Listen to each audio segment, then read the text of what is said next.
भक्तगणों, भगवद गीता का दूसरा अध्याय का शेष भाग हिंदी में गीता का सुनाऊंगा। आप उसको ध्यान पर सुने।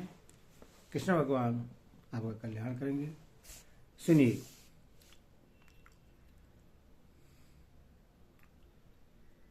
इस प्रकार शिक्षा देने के लिए भगवान से प्रार्थना करके अब अर्जुन उस प्रार्थना का हेतु बतलाते हुए अपने विचारों को प्रकट करते हैं।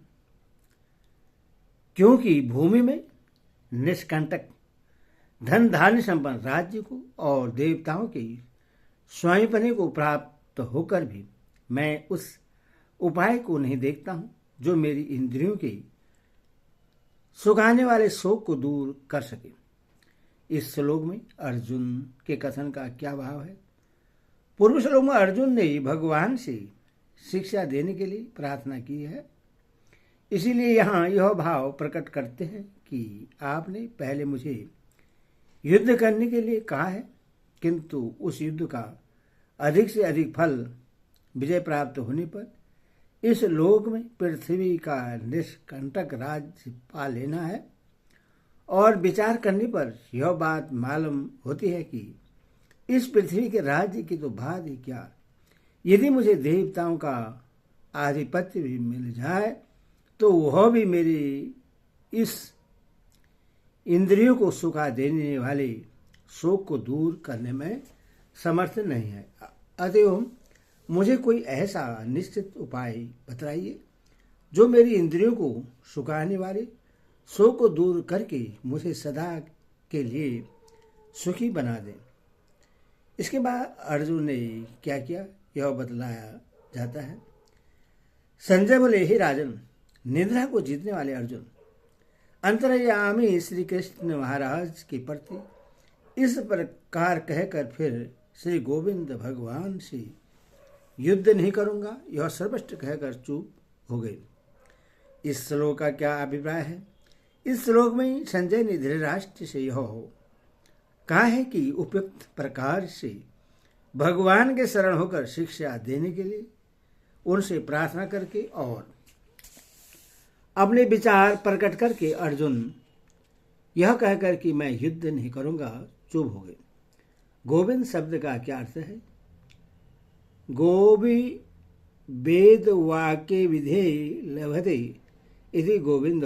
इस व्युत्पत्ति के अनुसार वेद वाणी के द्वारा भगवान के स्वरूप की उपलब्धि होती है, इसीलिए उनका नाम गोविंद है। गीता में कहा है, वेदस्य सर्वैरहमेव वेदः, संपूर्ण वेदों के द्वारा जानने योग्य मैं हूं। इस प्रकार अर्जुन के चुप हो जाने पर भगवान श्री कृष्ण ने क्या किया, इस जिज्ञासा पर संजय कहते हैं, हे भरतवर्षी धृतराष्ट्र, अंतर्यामी श्री कृष्ण महाराज दोनों सेनाओं के बीच में शोक करते हुए उस अर्जुन को हंसते हुए ये वचन बोले, उभयो सैन्यो मध्य विषिदंतम। विशेषण के सहित तम पद के प्रयोग का क्या भाव है?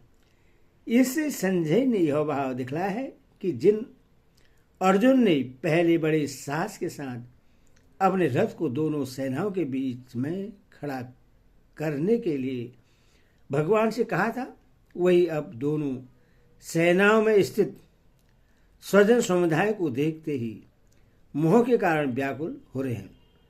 उन्हीं अर्जुन से भगवान कहने लगे, हंसते हुए से ये वचन बोले। इस वाक्य क्या भाव है?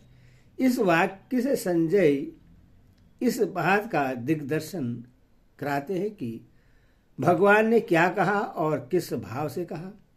अभिप्राय यह है कि अर्जुन उपयुक्त प्रकार से शूरवीरता प्रकट करने की जगह उल्टा विषाद कर रहे हैं तथा मेरी शरण होकर शिक्षा देने के लिए प्रार्थना करके मेरा निर्णय सुनने के पहले ही युद्ध न करने की घोषणा भी कर देते हैं।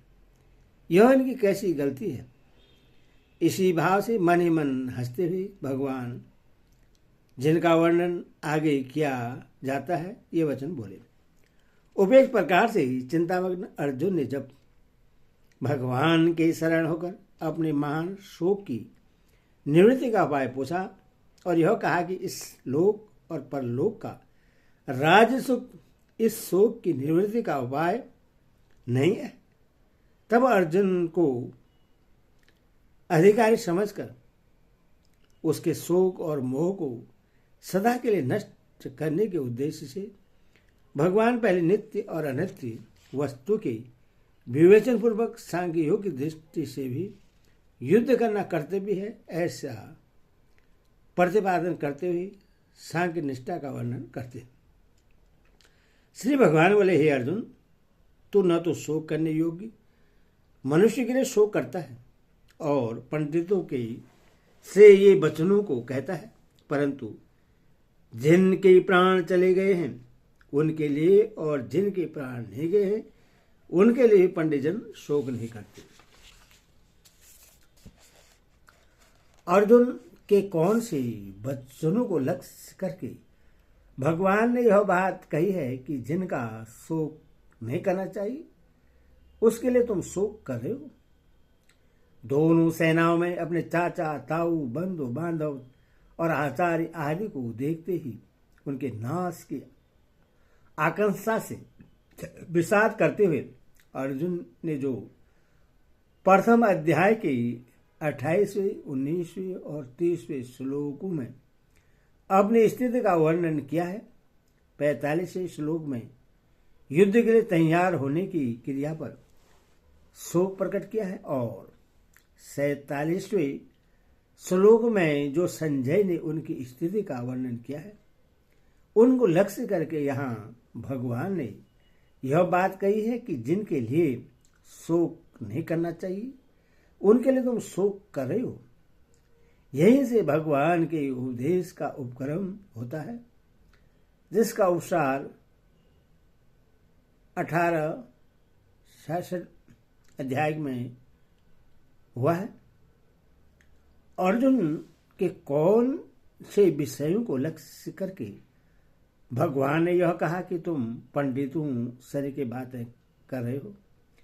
पहले अध्याय में 31वें, 44वें तथा दूसरे अध्याय के 4 से 6 श्लोक तक अर्जुन ने कुल के नाश उत्पन्न होने वाले महान पाप का वर्णन करते हुए अहंकार पूर्वक दुर्योधनादि की निष्ठता और अपनी धर्मज्ञता की बातें कहकर अनेकों प्रकार की युक्तियों से युद्ध का अनुचित सिद्ध किया है।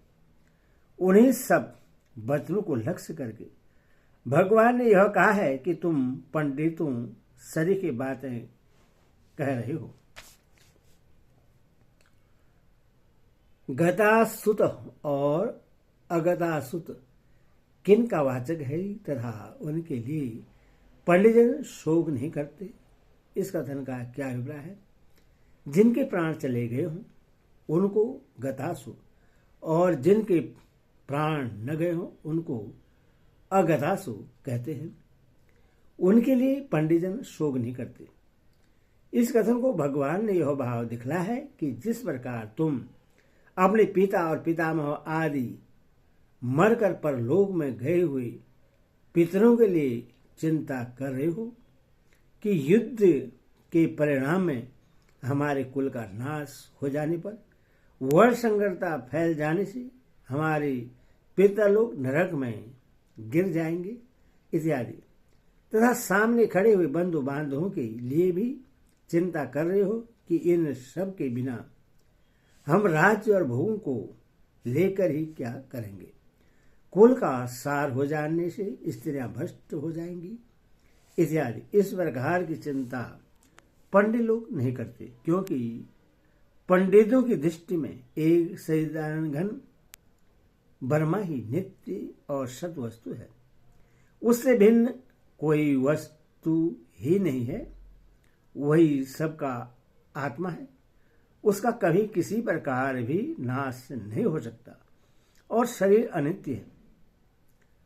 वह रह नहीं सकता तथा आत्मा और शरीर का सहयोग वियोग व्यवहारिक दृष्टि से अनिवार्य होते हुए भी वास्तव में स्वप्न की भांति कल्पित है। फिर वे किसके लिए शोक करें और क्यों करें? किंतु तुम शोक कर रहे हो इसीलिए जान पड़ता है तुम पंडित नहीं हो, केवल पंडितों सी बातें ही कह रहे हो। पूर्व श्लोक में भगवान ने अर्जुन से यह बात कही कि जिन विश्रामादि सज्जनों के लिए शोक करना उचित नहीं है उनके लिए तुम शोक कर रहे हो। इस बार यह जिज्ञासा की इच्छा होती है कि उनके लिए शोक करना किस प्रकार से उचित नहीं है। अतः पहले भगवान आत्मा की नियंता का प्रतिपादन करते हैं, आत्मदृष्टि से उनके लिए शोक करना अनुचित सिद्ध करते हैं। न तो ऐसा ही है कि मैं किसी काल में नहीं था तो नहीं था, अथवा ये राजा लोग नहीं थे, और न ऐसा ही है कि इससे आगे हम सब नहीं रहेंगे। इस श्लोक में भगवान के कथन का क्या अभिप्राय है? इसमें भगवान ने आत्म तत्व से सबकी नियंता सिद्ध करके यह भाव दिखला है कि तुम जिनके नाश की आशंका कर रहे हो उन सब का या तुम्हारा हमारा कभी किसी भी काल में अभाव नहीं है। वर्तमान शरीरों की उत्पत्ति के पहले भी हम सब थे और पीछे भी रहेंगे। शरीर के नाश से आत्मा का नाश नहीं होता, अतएव नाश की आशंका से इन सब के लिए शोक करना उचित नहीं है।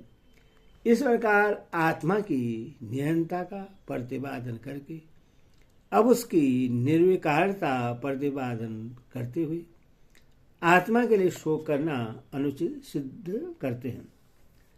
जैसे जीवात्मा की इस देह में बालकपन, जवानी और वृद्धावस्था होती है, वैसे ही अन्य शरीरों की प्राप्ति होती है। इस विषय में धीर पुरुष मोहित नहीं होते। इस श्लोक में भगवान के कथन का क्या अभिप्राय है? इस समय आत्मा को विकारी मानकर एक शरीर से दूसरे शरीर में जाते आते समय उससे कष्ट होने की आशंका से जो अज्ञानीजन शोक क्या करते हैं उसको भगवान ने अनुचित बतलाया है।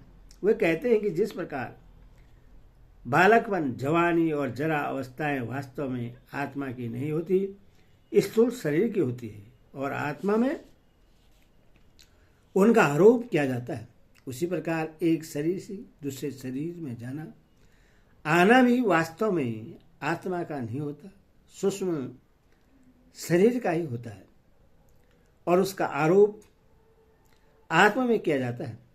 अतएव इस तत्व को न जानने वाले अज्ञानी जन ही देहांतर की प्राप्ति में शोक करते हैं, धीर पुरुष नहीं करते, क्योंकि उनकी दृष्टि में आत्मा का शरीर से कोई संबंध नहीं है, इसीलिए तुम्हारा शोक करना उचित नहीं है। पूर्व श्लोक में भगवान ने आत्मा की नियंता निर्विकारता प्रतिपादन करके उसके लिए शोक करना अनुचित सिद्ध किया। उससे सुनकर यह जिज्ञासा होती है कि आत्मा नित्य और निर्विकार हो तो भी बंधु बांधव आदि के साथ होने वाले संयोग वियोगादि से सुख दुखादि का प्रत्यक्ष अनुभव होता है, अतः शोक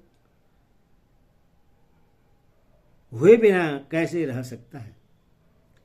इस तरह भगवान सब प्रकार के संयोग वियोग आदि को अनित्य बतलाकर उनको सहन करने की आज्ञा देते हैं। हे कुंती पुत्र, सर्दी गर्मी सुख दुख को देने वाले इंद्रिय और विषयों का संयोग तो उत्पत्ति, विनाशशील और अनित्य है। इसलिए हे भारत, उसको तू सहन कर। माता सरस्वती यहाँ किनका वाचक है?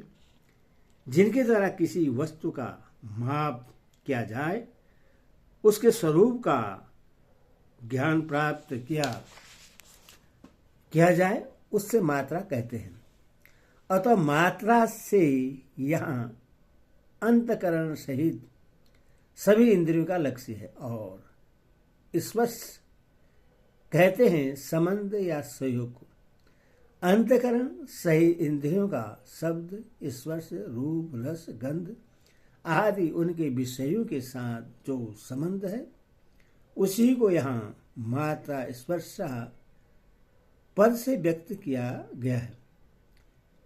उन सब को शीतोष्ण सुख दुखाद कहने का क्या अभिप्राय है? शीत उष्ण और सुख दुख शब्द यहाँ सभी दंतों के उपलक्षण है। अथवा विषय और इंद्रियों के संबंधों को शीतोष्ण सुख दुखादा कहकर भगवान ने यह बात दिखलाया है कि वे समस्त विश्व ही इंद्रियों के साथ संयोग होने पर शीत उष्ण, राग द्वेष, हर्ष, सुख दुख, अनुकूलता प्रतिकूलता आदि समस्त द्वंद्वों को उत्पन्न करने वाले हैं। उसमें नित्यतत्व बुद्धि होने से भी नाना प्रकार के विकारों की उत्पत्ति होती है। अतएव उनको अनित्य समझकर उनके संग से तुम्हें किसी प्रकार भी विकारयुक्त नहीं होना चाहिए। इंद्रियों के साथ विषयों के सहयोग को उत्पत्ति, विनाशील और अनित्य कहकर अर्जुन को उन्हें सहन करने की आज्ञा देने का क्या अभिप्राय है? ऐसी आज्ञा देकर भगवान ने यह भाव दिखलाया है कि सुख दुख देने वाले जो इंद्रियों के विषयों के साथ संयोग है वही क्षणभंगुर और अनित्य हैं। इसीलिए उनमें वास्तविक सुख का क्लेश भी नहीं है। अतः तुम उनको सहन करो, अर्थात उनको अनित्य समझकर उनके आगे जाने में राग द्वेष और हर्ष शोक मत करो। बंधु बांधवों का सहयोग भी इसी में आ जाता है, क्योंकि अंतकरण और इंद्रियों के द्वारा ही अन्य विषयों की भांति उनके साथ सहयोग वियोग होता है। अतः यहाँ सभी प्रकार के सहयोग वियोगों के परिणाम स्वरूप सुख दुखों को सहन करने के लिए भगवान का कहना है। यह बात समझ लेनी चाहिए। हरि ओम तत्सत, हरि ओम तत्सत, हरि ओम तत्सत।